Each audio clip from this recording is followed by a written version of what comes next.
Hello, beautiful people. Shout out everybody, man. We back. We are back once again. Welcome to an all new episode of Cultivating Conversations with DP². What they do?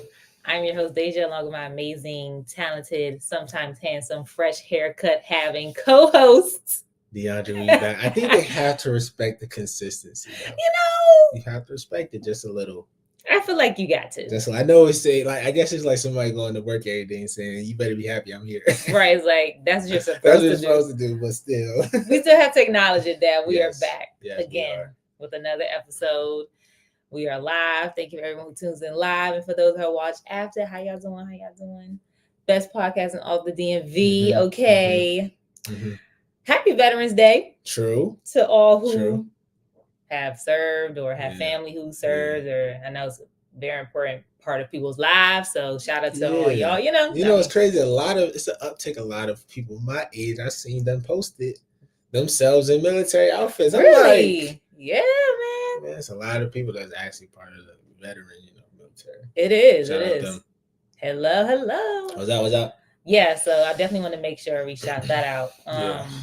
But how you feeling? How you doing? Yeah, I'm doing good. The weather change definitely smacked me in my face for sure.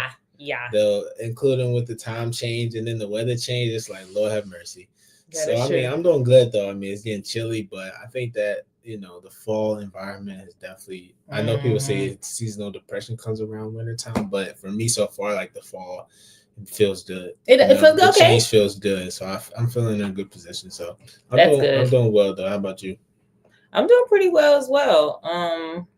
I feel like I haven't been that tapped into sports. You might have to do a sports podcast because I was going to say I know this is like heavy sports season as well, fall time, but haven't really been paying that much attention. Oh, I do want to say quick shout out. Okay, I want to say happy belated to my man. Shout out my man, my twin. Birthday was last week. Yep. Well, no. Well, yeah. Because this is a new week. So shout out to him. Scorpio season. Period. Yeah, and he's a supporter of the show, so appreciate it. Yeah. But outside of that, I've been good. Just happy. I mean, I've been in like a good mental space. So I'm just riding that wave. You feel me? Yep. Yeah. Hello. So today I know the last few podcasts we were doing some more like positive, uplifting things. But if you really know about cultivating conversations with DP², we truly want to cultivate conversations. That's facts, though. Every pod is not going to be just like a key. So, today will be a little more serious, but definitely informative. This topic is more so surrounded around, the title was like Truth Uncovered, but it's really just like, how can we talk more about issues that people kind of shy away from or act like isn't happening? And one of those things is sex trafficking. Right. So I want to preface, we ain't no experts. Oh, no, never. Never proclaim to be experts. Never that. It's just something that we think is important and we just kind of want to discuss. Yeah. Sex trafficking, human trafficking, a lot of, the umbrella, the effects, everything. So, and I think that, like you said, people shy away from these uncomfortable conversations, but it's something that's important to spread awareness to. So that's what we're just going to try to do today. And hopefully people in the chat, have things that they want to say that can add on to the conversation or questions or things of that nature. So we want it to be an open and safe space conversation. Period. So that's that on that. And I think that, it'd be nice to get started. Facts. So I know, at least for me, I feel like with these sorts of topics, I'm always like, I hear it, but what actually is it? I don't. It's one of those words that is so used so much that the meaning has now been is not as significant. Right. So let's see what we're really talking about. Yeah.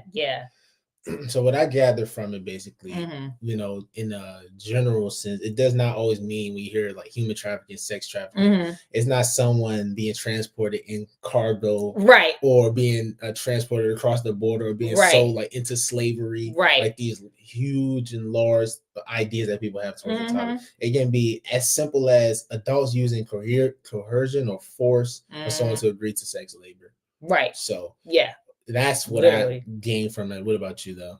No, that's what I gathered too, because at first I think, like how you were saying, you hear those stories, and especially if you're talking about like a TV or movie, or a lot of cases did used to be like that. So I think that's when people just stopped forgetting that it was happening. But when you start to sit and think of like some modern day examples, a lot that came up, I'm like, oh, dang, that does make sense. Like when they'll say, I guess the term is like boyfriending, when someone, you meet someone, you meet a guy, he might be older or not, but usually they're older, but you meet a guy, he like says he likes you, and then you get to like him, and they say he can like take care of you, and then like they start to like groom you in that sense, so you feel like someone you could trust, or that like that, and then it ends up becoming something where you now are like soliciting sexual acts for like money, and then you feel like you can't get out of that situation. It could be like that. And a lot of cases too, I hear in like modern day ways is like not just like OnlyFans or sex work. Like a lot of women would get in contractual agreements with guys or companies where they're basically, it's sex labor, but they see it as a choice. But it's not really a choice. They're being coerced or forced to do these acts because they signed this contract. So it's a lot of different ways that sex trafficking can be viewed. Doesn't just have to be like that, the movie Hollywood idea of it. Right. And especially, I know we wanted to kind of break it down one notch with Black women. And really girls. Black women, like young girls, Black women. And 62% of confirmed traffics were African Americans. And that was a statistic back in 2020. So I'm assuming that the number has skyrocketed. So that's something that we want to focus on today, is the effects of Black women in human trafficking and sex trafficking. So we did. I guess to insert it, do you feel like have you ever like had friends when you were growing up and they ever said that they were like dating older guys, or maybe you felt like they were being taken advantage of? I'm not saying they were being sex trafficked, but I do think one thing that I realized from doing the research is like it starts off early, like that. When you're being influenced by someone who's much older. Like have you ever as well, it's like, you have friends like that? Especially in middle school. First of all, it was cool to have an older boyfriend. I've heard that. Like it was cool to have a boyfriend outside of school to come pick you up in the car, or that could do certain things for you that, of course, us as middle schoolers couldn't do. And back then we don't see that, as a form of predatory action. You don't at all. It was cute. It was that you were able to get somebody that old, but now you look back, it's like, these stems from a lot of things, and I know we're gonna get into a little later, but broken homes and absentee fathers, a lot of young women look for validation in other men, older guys that they can feel validated from being loved by someone who is older and could be seen as a father figure, while giving them sexual acts, some type of love, some type of affection, but really it's a version of sex trafficking. So that is true. It's a lot of layers. Did you see that growing up? That's what I was trying to think. I know I have friends who talk to older guys, but I'm trying to think of like if I saw anywhere. What I feel like I would notice sometimes is when someone would have like a change in behavior or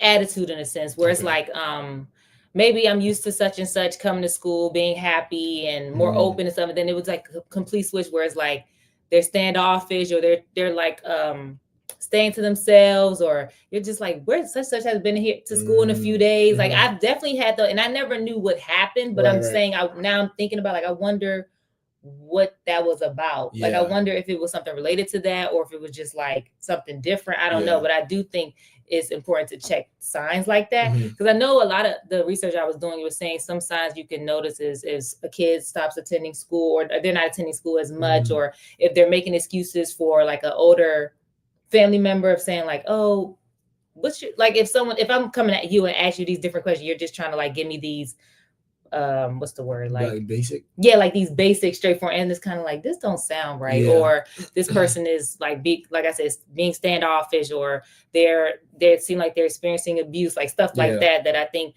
maybe teachers or people just be like, what is going on with this kid? And they just ignore it, but they should probably look more into why they're acting like that. That's very true. So that's what I thought. And I think that's a bigger picture, just kind of about like vulnerability in people. There's like a lot of children experience instability in families, like economic, socioeconomic issues, like poverty. So it's like when like you brought up the difference in behavioral changes, that can apply to just a lot. And then those instances like that lead to being able to be, coerced. Yeah, like vulnerable to those type of implications of like people that can bring that to them financial stability, whatever promises they're making. So start off as financial abuse for sure. That's true. Now that I think about it, what's something that you feel like, because I think a lot of times it's easier for people to be thinking, oh, this might just be for poor kids or kids who are in juvenile centers or doesn't have like parental supervision. Yeah, which is a huge chunk of these cases. But to bring in, I guess, more relevant to maybe people who are watching or people that we know. Yeah, I feel like it's interesting. Like, I think people should pay attention to the fact that like it doesn't have to be that extreme type of circumstance. I feel like it could be someone, it could be a family member who you think has a decent household, who you think might have that protection of family, but they might be on like interacting with someone through social media or online, and you literally would have no idea because maybe they're not getting the love from their parents. Or, like, it doesn't have to be this person is poor, and you know what I'm saying? Yeah, that's true. You know what I'm trying to say? True. Like, we live in a culture of unlawfulness, and morally as people, we are on a downward slope. Yeah, that's very true. Yeah, that's very true, because I think that even if I know we're gonna get into some, reasons why Black women maybe are. I mean, you can get into it. Oh, get into it? Okay. Yeah, get into it. Reason why Black women are sexually trafficked at a higher rate than any counterpart. Black women are more likely to experience sexual abuse more than their counterparts, like white counterparts, more likely to experience poverty. And again, traffickers specifically target, Black women in poor economic situations, right? But back to your point, one of the reasons, it doesn't just have to be like socioeconomic issues or, things of that nature. It kind of boils down to just like the exploitation of Black women in general. Like, we look towards, and I want to ask you, stepping back a little bit, the Black community, do we have an issue in our culture, in our media, of like the hypersexualization of Black women just in general? We're not even talking about economic issues. We're not talking about they're addicted to drugs or in poverty. At the the center of it all, do we have a problem, with that? And you are a Black woman, so what do you think? Really? I that's such a loaded question, and it's so deep. And the short answer is yes. Yeah. Longer answer, I feel like yes, and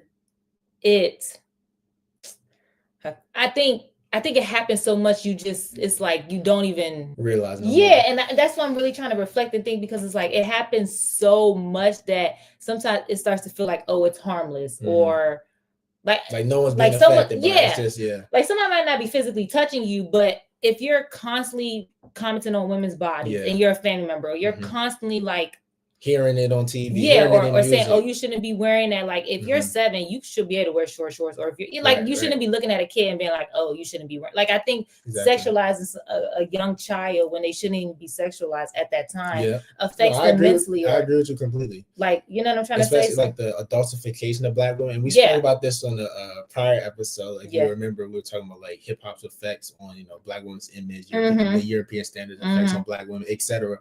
But I wanted to say this. I wanted to get your thoughts on this, right? Okay. So, according to the Urban Institute, right, traffickers openly admitted trafficking Black women would land them less jail time in comparison to if they were caught with a white woman. And the bigger question that we posed prior is, why is that? I feel like it is because, and there's many reasons why, but at the nuclear center of it, I think that more of our families have to do a better duty of like basically like dousing us in love. Like, it has to be, it can't just be like on a basic level. It has to be like obsessive, in the sense of like, in your family and your familial nucleus, it should be so, oh my God, like, you're beautiful, you're enough, you don't have to lead with your body, like, just the first guy that says that you're cute, you don't have to like fall in love with him. Like, it has to be so much, because society understands that if we're not getting that, we're much more susceptible to being impacted by what's going on outside. So I just think that is like, it just has to be overly done in order to combat the fact that the country doesn't care about it. I was going to say that. Part of that, I was on the systematic side. The stereotypes. Right. like people believe those stereotypes about Black women Yeah, they do. from the start, and that's been going on since slavery. That's something I wanted to bring up with slavery and the hypersexualization of women. That Black women are filled with lust. That that used as objects, that they're immoral, and the system has upheld those stereotypes forever. So now when we're older now, in that someone, if you get an 8-year-old who's Black, a Black woman who's a girl who's 8-year-old, and then a white girl who's 8 years old, they are seen completely different. Completely hypersexualized through media, through culture, through music, through entertainment. So now when we go to the human trafficking side, and we go to the sex trafficking side, and when people are being caught for these actions, some people believe that Black women are deserving of these actions, and that these actions, are put onto them because of the way that they act. Right. So, like it's especially with the online part you're talking about, or like that, like you're putting yourself out there. Yes. You want people to show you attention. And that's just such a crazy way to. And that's why they're trafficked at a higher rate. Yeah. Because you believe. Well, we live in a culture of you already read that one. It's hard to find answers to everything when you keep that on your mind. I mean, overly sexual to the point where all girls get treated like the few. Yeah, but you can't even blame the ones who are. Was pushed out when they're young. Yeah, right, for sure. Right. But that's the thing too. I just think people just gotta it's already a fact that we tend to grow faster than other people in the world. Yeah. Like you might be 10 and start already developing things as if you are becoming a woman. That's just what it is. But I just don't like that. Of course, I think society is going to change slower than our actual families could. That's why I think I'm focused so much on how much your family affects it, because if you rely more on the societal aspect, you'll be waiting for generations as opposed to you might still wait a while with your family, but it could happen a little faster as well. What I'm trying to say. It's and you brought up a great point about the love porn inside, because we see broken homes, absentee fathers, like we brought up prior, is a lot of a reason why trafficking is put in place. Seeking validation, or even child sexual abuse within the family with the absentee fathers, seeking that validation from other people. Or you see that broken homes, parents are on drugs, dad is gone, or whatever the case may be. Then the family is into poverty, and now that these financial hardships, lack of education is now this person comes into your life promising all these things, all this coercion, and then it leads to higher sexual. And then a lot of times people families the reality is a lot of us have to also work more than actual hours. That's a huge so part when you have kids and it's you can't put all your attention and energy into them, it's easier for them to fall more through the cracks of doing other things, because you might not always have the time to really focus on them. You know what I'm saying? True. Now, do you think? I was going to read the comment. We need a new culture shock. But all of our biggest problems are highlighted and encouraged by everyone we look up to. That's exactly. Yeah. And go ahead. I would say all our stereotypes are perpetuated by the people that we love, all the celebrities, entertainers, and everything. The people that promote these stereotypes, in maybe not purposely, some may purposely, but the body modifications, the rap lyrics, the flexing, all these things, all those things lead to people feeling like they're undeserving, like they can't lead up to those expectations. Right. You want to chase the what you see, maybe the bag people have, the clothes. And that opportunity, they don't believe they have the opportunity to be something if they don't have those things. Yeah. I do want to say too, I think that it's not always completely our fault, in the sense that I just think sometimes you have to take the extra step of finding more people that are not perpetuating those things, which I know is hard. Yeah. For example, how can I say, let's just say if it was, the show Living Single. Yes. So everyone on Living Single, it was naturally pretty. They had the braids. They might have wore the blowout. They might have had whatever. But it's you could be I want to attain that beauty standard versus maybe seeing somebody on social media. Yeah. So I'm saying that to say I think that sometimes the world wants us to make it seem like we're to blame for everything, but it's more so there's a lot of examples of people and things that you could be trying to be like or look like that aren't these stereotypes. Yeah. But it's just harder to find that. I can, I agree. I agree and disagree with you, because do you think that's cool to the average kid? Well, that's subject. That's subject. I think. Okay, I was going to say, to the average inner city kid, I don't believe those people are as cool, because all your other friends think that this person or all your other, girlfriends at that age are looking up to this specific kind of person, and then you branch off to support, the Afrocentric, Africa diaspora type of artist or influencer, and that's not cool. And I do see an influx of that, though. I will be honest that a lot of young women are changing their styles, but I can't speak for all. So. It is. The reality is, it is much harder. It's definitely much harder. Not the most sexy, not the most popular thing, but I just feel like sometimes I feel like society wants us to point the blame at each other, like, oh my gosh, we're perpetuating the rappers, and we're singing these rap lyrics, and we're watching these celebrities, and it's our fault. Like, we shouldn't be making this music, we shouldn't be wearing these clothes. But it's like, that's also what y'all algorithms, which we don't control. That's what y'all are pushing as well. Yes. We don't control Instagram. We don't control Facebook. We don't control TikTok. Y'all are pushing those things for a reason, because you want us to be programmed like that. To believe that's how I feel. Like, you're not pushing the content creator who is wearing her natural hair or making healthy food or like, so absolutely, to me, I'm just saying it is our duty as well. But at the same time, I feel like the powers that be are also like they're doing it on purpose, 100%. To make us feel bad about they're profiting off of our, like, off of our those human trafficking. They're profiting off that either intentionally or unintentionally. I saw something while researching that 80% of people who purchase sex are white men, middle class or upper class. So they're the ones who perpetuate the stereotypes onto us, onto Black women, onto African American kids, children. But they're the ones who buy the most, the ones who support it the most, the ones who go home to their white wife. But then, so it's just like the people in place of the system who promote the stereotypes are also the ones collecting profit. Facts. So it's like, is there someone to blame? Is there someone?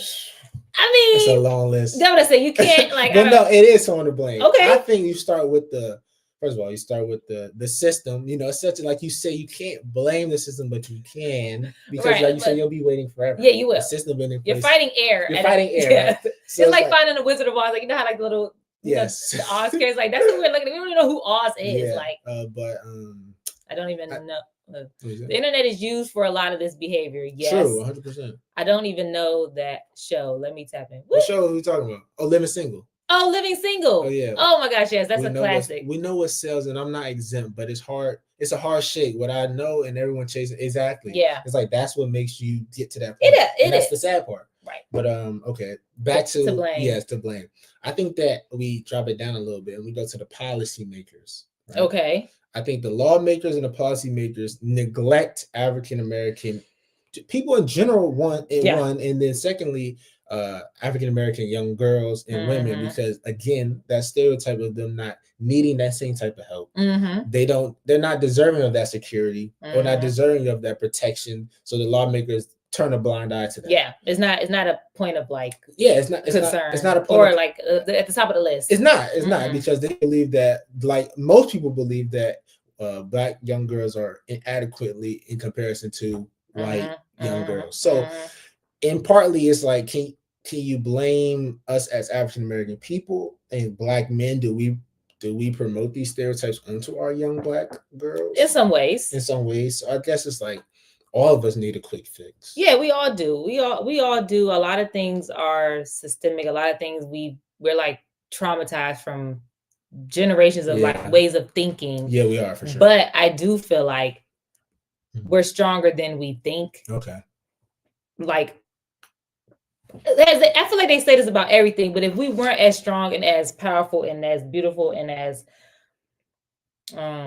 connected to like everything spiritually as we were, they wouldn't be trying so hard to beat us down so much. Like, there's such an effort to try to tear us down that should make you be thinking like, I have more power than I think I do. And I'm saying that to say, okay, go ahead. That we do have more of the power to like change how we do view each other and how we speak to each other. Yeah, we can't change like again, the people that are the systems or the people out here trying to like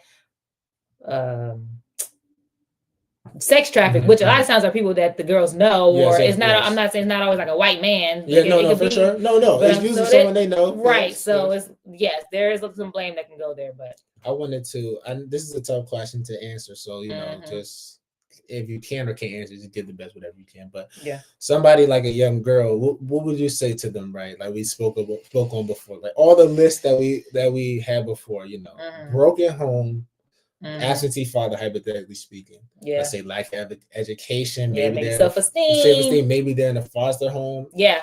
Like, how would you encourage them, like you said, to not, fall into that trap? I think that's a huge. Yeah, it's tough. It's tough, right? That's basically like, I don't think that's a question that's easy. Yeah. You can't just answer that on the spot.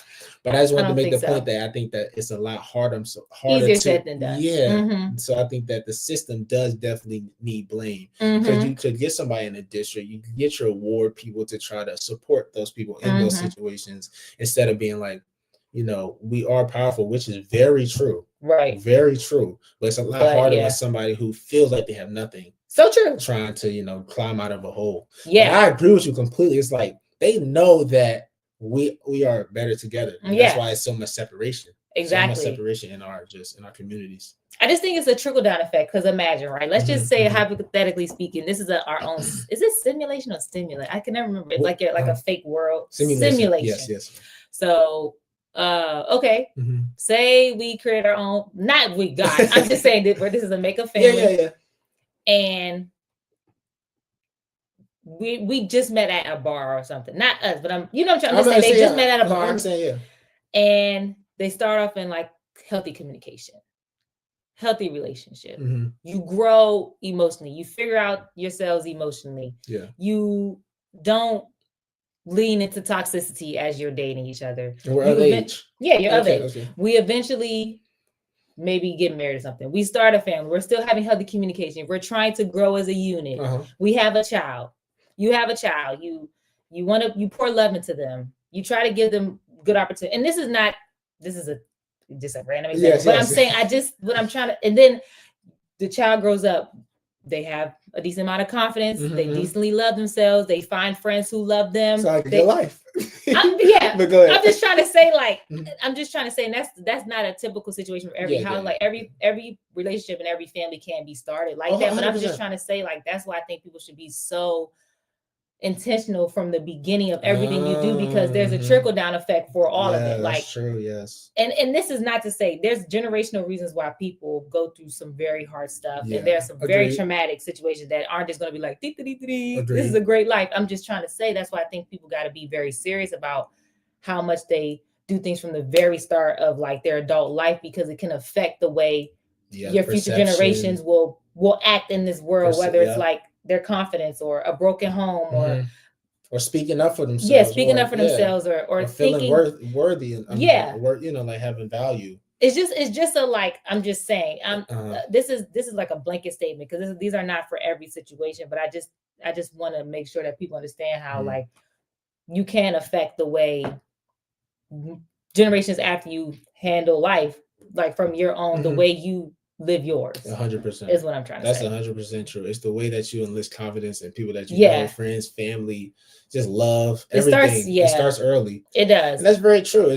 That's very true. I have nothing to say about that. Like, I definitely agree with that. And I think that people could do a lot better job of that. And it's like, as much as we say, the person who's, in the hole and, how do they get to the top? It's the same way you can still bring light and positivity. You do in the same conversation, right? Just because someone's going through a lot doesn't mean that they can't be the best version of themselves. For Hopefully, sure. A lot of other factors, but it's possible. A lot of other factors. People feel like it's impossible, but it's not. It's possible to still try to get to a place in your life where you can still affect and trickle down others to be in a good position. Just in a small way. You went through something doesn't mean the next person has to. The next person has to. So it's a way to stop the trauma abuse.